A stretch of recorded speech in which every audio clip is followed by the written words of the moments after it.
সিজদায় পড়ে আল্লাহরে বলবেন, আল্লাহ এই পৃথিবীতে আমি ছাড়া তোমার গোলামের অভাব নাই, কিন্তু তুমি ছাড়া আমার দ্বিতীয় কোনো রব নাই। চোখের পানি ছেড়ে আল্লাহরে ডেকে বলেন, আল্লাহ এই জমিনে আমি ছাড়া তোমার গোলামের কোনো অভাব নাই, কিন্তু তুমি ছাড়া দ্বিতীয় কোনো রব আমার নাই, তুমি ছাড়া দ্বিতীয় কোনো জায়গায় চাওয়ার সুযোগ আমার নাই।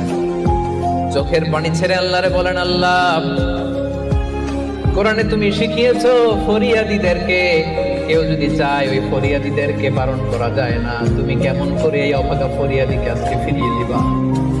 চোখের পানি ছেড়ে আল্লাহর কাছে চা, সব তিনি দিয়ে দিতে পারেন। চিল্লায় বলেন ঠিক কিনা? গোটা বিশ্বের সবাই আমাদের যার যা লাগবে সব যদি আল্লাহর কাছে চাই, আল্লাহ যদি সবাইকে সবকিছু দিয়ে দেয়, আল্লাহ বলে আমার ক্ষমতার 1 ইঞ্চিও কমবে না। চিল্লায় বলেন ঠিক কিনা?